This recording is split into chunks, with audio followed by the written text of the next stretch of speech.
Sur quelle thématique investir en bourse en 2024? Je vais te faire une vidéo ultra complète des thématiques les plus porteuses pour 2024 et les années suivantes.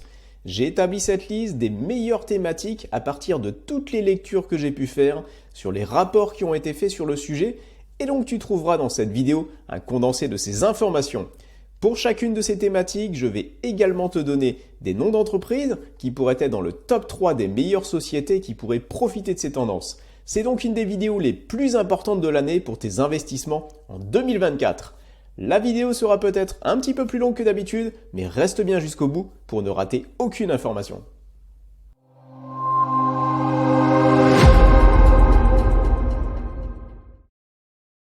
Bienvenue à toutes et à tous sur Question Bourse, la chaîne qui t'aide à réussir tes investissements en bourse. Et commençons par faire un petit zoom en arrière pour bien comprendre comment pourrait se passer l'année 2024 en bourse. Regardons l'indice américain SP500, qui représente les 500 plus grandes valeurs américaines. C'est l'indice leader et c'est le baromètre des bourses mondiales. Le SP500 est dans un grand canal haussier depuis 2008. Plusieurs crises se sont succédées, dont la plus grosse est la crise du Covid en 2020. Juste après cette crise, tel un élastique qu'on aurait tendu, le cours du SP500 a été violemment relâché. L'élastique s'est étendu vers le haut en 2021, puis s'est rétracté dans un mouvement contraire en 2022 pour finalement commencer à se stabiliser en 2023. Et c'est ce que l'on peut voir entre les deux bandes violettes.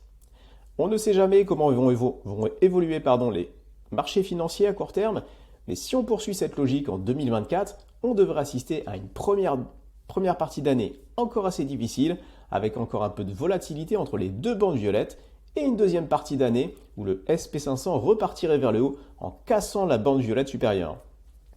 Dans ce scénario, qui me semble le plus crédible aujourd'hui, il va donc falloir être patient et être prêt à subir encore de la volatilité. Et bien dans ce contexte, sur quelle thématique se positionner ? Il faut privilégier les thématiques qui ont une forte inertie, c'est-à-dire que même dans un contexte de début d'année morose, les titres de ces thématiques peuvent subir un peu, mais surtout rester très résilientes pendant cette période et exploser violemment à la hausse dès que le sens de la bourse sera à nouveau orienté vers le nord en deuxième partie d'année. D'après toutes les analyses que j'ai lues sur le sujet, il y a 5 thématiques qui cochent toutes les cases, à savoir être une thématique porteuse dès 2024, mais également sur les années suivantes. Deuxièmement, avoir le vent en poupe dès aujourd'hui pour être résilient dans les moments difficiles, dans les moments de forte volatilité, mais être capable de fortement monter dès que les conditions de marché se seront améliorées. Et troisièmement, attirer une masse de capitaux très important pour renforcer cette inertie à la hausse. Sur les 5 thématiques que je vais te présenter, plusieurs entreprises semblent très bien positionnées pour en tirer parti et je vais donc te donner des noms d'actions pour chacune. Ce ne sont bien sûr pas des conseils en investissement et ça reste à toi de faire tes propres recherches. Gartner est une référence mondiale dans le monde de l'entreprise.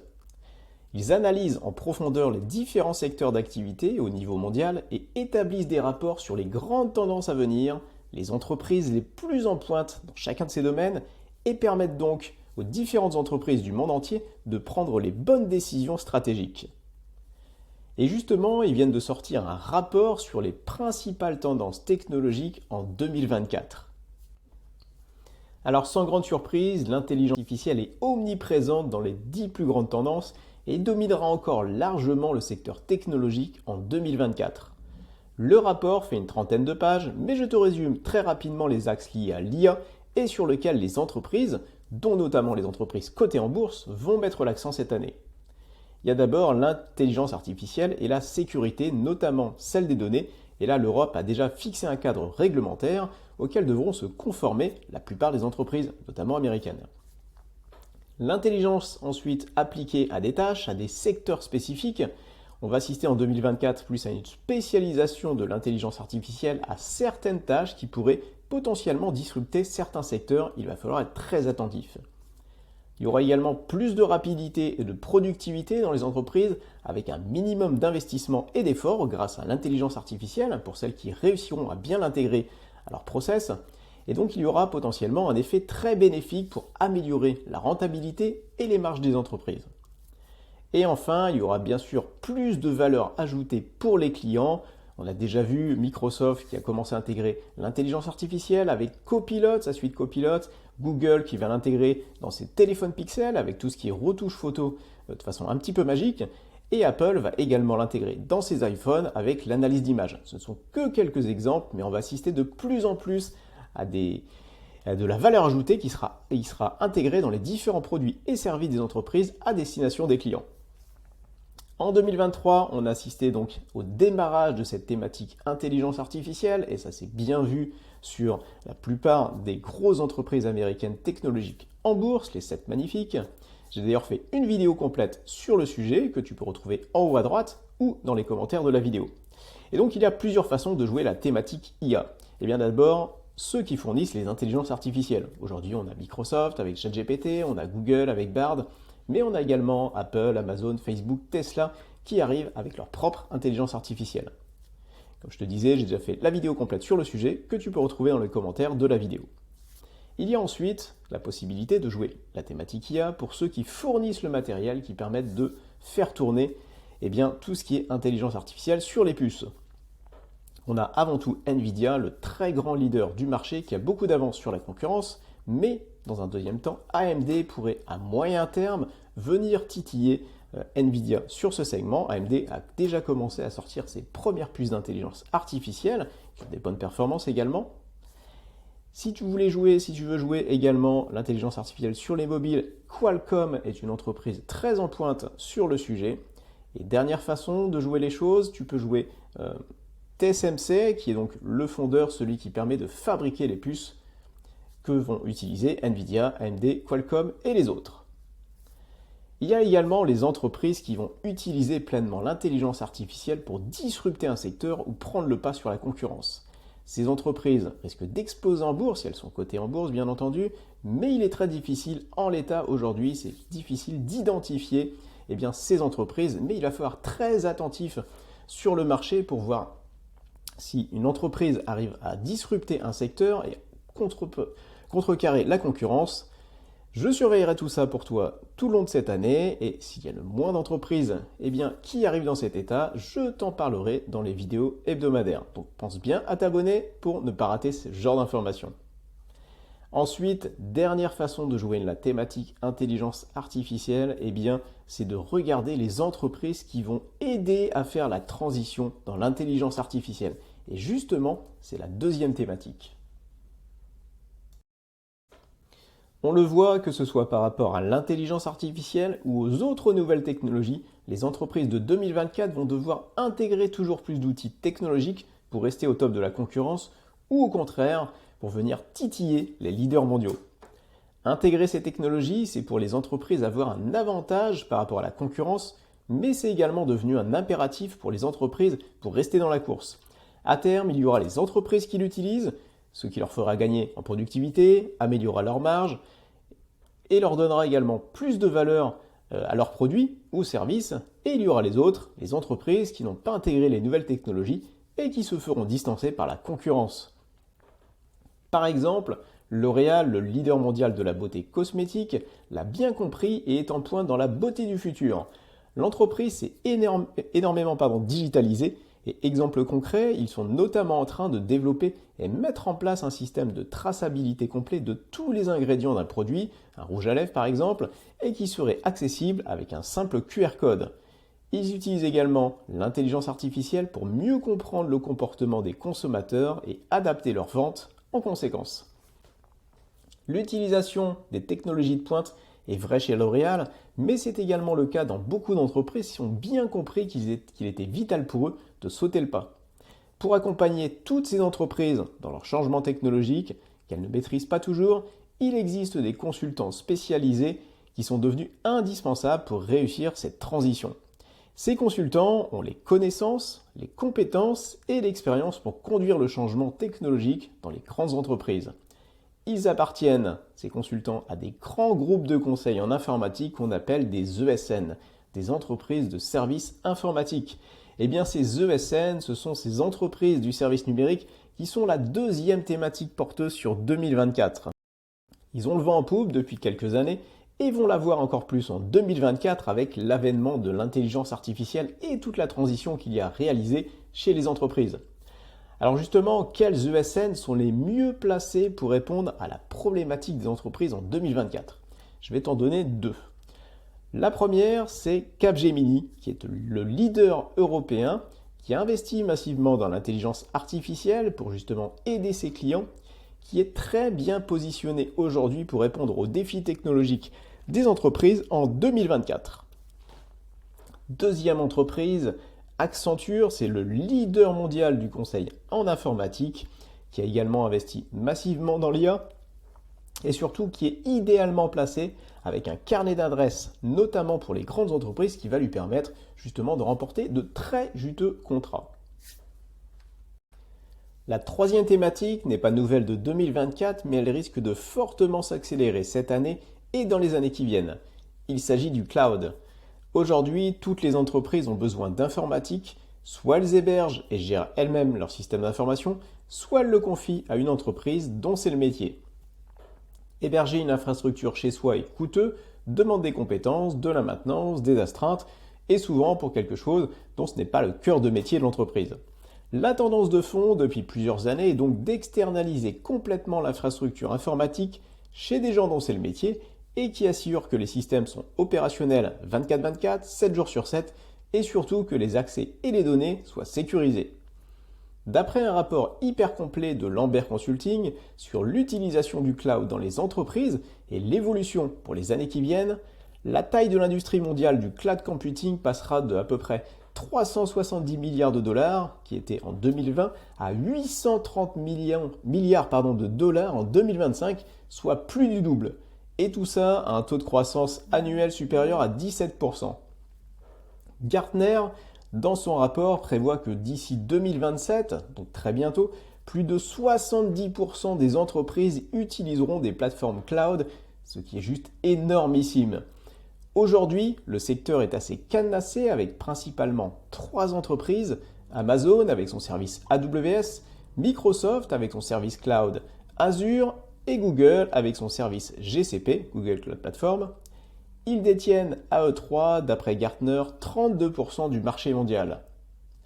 Le marché pour les années qui viennent est énorme et comme je te le disais pour les deux premières thématiques, l'intelligence artificielle et les ESN, eh bien les entreprises vont avoir besoin d'intégrer plus de technologies de pointe pour rester dans la course par rapport à la concurrence, ce qui va encore complexifier leur infrastructure réseau.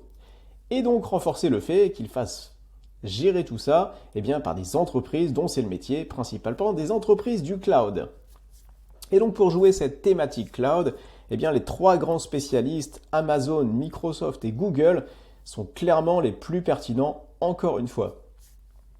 Et la part de chiffre d'affaires et de marge liée au cloud dans les activités de Amazon, Microsoft et Google risque encore d'augmenter de plus en plus, ce qui est plutôt bénéfique pour elles. Il y a également une autre façon de jouer cette thématique cloud, c'est à travers le cloud hybride. Alors le cloud hybride, qu'est-ce que c'est? Il est composé d'une partie cloud public, comme peut le proposer Amazon, Microsoft et Google, mais les données et les services les plus sensibles, ils sont hébergés ailleurs dans un cloud privé que gère l'entreprise directement. Ce qui répond du coup aux besoins de certaines entreprises de séparer les données plus publiques et les données privées. Aujourd'hui, IBM est en train de renaître de ses cendres grâce à cette thématique. L'entreprise s'est complètement restructurée en 2 entités, dont la plus porteuse et sur laquelle IBM se focalise, et sur le cloud hybride. Ils permettent aux entreprises d'héberger leurs données publiques dans un cloud public et leurs données privées dans un cloud privé. Et tout ça, c'est IBM qui permet d'installer tout ça. Ils fournissent les conseillers et ils permettent également de gérer toutes ces plateformes. IBM a donc une très belle carte à jouer dans les années qui viennent sur le cloud hybride et ça dès 2024. Il n'y a pas que les secteurs technologiques qui vont cartonner en 2024. Le secteur de la santé va également en profiter. En fait, ce secteur va complètement évoluer avec les médicaments amaigrissants thérapeutiques. À la base, ce sont des médicaments pour lutter contre le diabète, mais il a été prouvé qu'il améliore grandement le traitement de l'obésité. Et quand on sait que l'obésité est la maladie du 21e siècle, ces médicaments sont le remède que personne n'attendait. Ces médicaments sont tellement révolutionnaires et répondent tellement bien à un vrai besoin que l'argent privé et public du secteur de la santé va principalement aller et se diriger vers le traitement de l'obésité et de la perte de poids. On peut faire le parallèle avec l'intelligence artificielle dans le secteur technologique. Et Novo Nordisk et Eli Lilly sont les leaders sur ces médicaments et ils ont déjà reçu leurs autorisations de mise sur le marché pour l'Europe et les États-Unis. Les autres laboratoires sont très en retard et très souvent les premiers arrivés et les premiers implantés sont les gagnants qui raflent tout. Il y a un lien très fort entre l'obésité et le diabète. L'obésité, c'est le premier facteur de risque du diabète et 80% des obèses sont diabétiques. Et aujourd'hui, qui sont les leaders mondiaux du traitement du diabète et qui ont la main mise sur le marché? Eh bien, ce sont justement Novo Nordisk et Eli Lilly. Ce n'est donc pas une surprise si ce sont eux qui ont justement développé des médicaments coupe-faim pour limiter la prise de poids. Ces médicaments ont validé tous les tests cliniques avec de très beaux résultats et comme je te disais tout à l'heure, ils ont reçu l'autorisation de mise sur le marché en Europe et aux États-Unis. La commercialisation en France de ces produits est prévue pendant quelques mois. Autre atout qui pourrait encore décupler le potentiel de ces médicaments de Novo Nordisk et Eli Lilly en 2024, eh bien des études sont actuellement en cours pour déterminer s'ils peuvent également réduire le risque d'accident vasculaire, de crise cardiaque ou de retarder la progression de la maladie rénale chez les patients diabétiques. La position de Novo Nordisk et Eli Lilly est tellement dominante sur le diabète aujourd'hui que la concurrence va avoir beaucoup de mal à s'imposer. Beaucoup d'argent se dirige vers le secteur, on parle de plus de 100 milliards de dollars sur les prochaines années d'ici 2030 et seules 2 entreprises vont se partager le plus gros du gâteau. C'est d'ailleurs l'avis d'un de mes abonnés que je remercie encore pour son message, qui est aide-soignant et qui confirme qu'aujourd'hui Novo Nordisk et Eli Lilly ont une position monopolistique dans le diabète dans les hôpitaux et que ce n'est pas prêt de changer. D'ailleurs, si tu es intéressé par le secteur de la santé et notamment par ces 2 entreprises, Novo Nordisk et Eli Lilly, et que tu te demandes sur laquelle des 2 investir, eh bien j'ai fait une vidéo très complète que je te conseille de regarder. Tu peux retrouver le lien de cette vidéo en haut à droite ou dans la description de la vidéo. Juste avant de voir la 5e et dernière thématique, si tu trouves que cette vidéo est intéressante, sache qu'il y en a plein d'autres que tu peux trouver sur la chaîne Question Bourse, comme des tutos sur comment acheter des obligations, les meilleures actions du moment et comment déclarer tes impôts. Donc pense bien à t'abonner et à cliquer sur la cloche. Et si cette vidéo t'est utile, pense également à mettre un pouce vers le haut. Voyons maintenant la dernière thématique de 2024. Il s'agit du secteur de la défense. Les derniers événements internationaux, notamment la guerre en Ukraine, les tensions entre les États-Unis et la Chine à propos de Taïwan et la guerre au Proche-Orient ont changé la géopolitique mondiale avec d'un côté le bloc occidental et de l'autre le bloc des pays émergents. Aujourd'hui, la paix et la sécurité mondiale n'ont jamais été aussi menacées depuis plus de 50 ans. Conséquence de cette situation, eh bien les budgets d'armement et de défense explosent partout dans le monde. La Russie bien entendu, mais également en Chine, au Japon, en Corée, au Proche-Orient. En fait, la tendance au réarmement mondial est générale. Avec la guerre à ses portes, l'Europe cherche également à se protéger et l'Allemagne a réactivé son programme militaire pour la première fois depuis la fin de la Seconde Guerre mondiale. Il faut noter qu'en 2024, plusieurs points chauds pourraient faire basculer le monde dans des situations critiques et avoir un impact important sur les entreprises et les bourses mondiales. Il y a notamment le conflit entre la Chine et Taïwan, qui pourrait rapidement dégénérer, et une probable réélection de Donald Trump, qui a déjà annoncé vouloir ne plus supporter l'Ukraine, l'Europe et l'OTAN. Dans ce contexte et au vu de l'évolution mondiale, la défense est une thématique majeure pour 2024 et pour les années suivantes. C'est une thématique plus défensive dans un portefeuille d'actions, mais c'est peut être également un fort levier de croissance en cas de changement géopolitique majeur. Une des sociétés les mieux placées pour en profiter est Thales.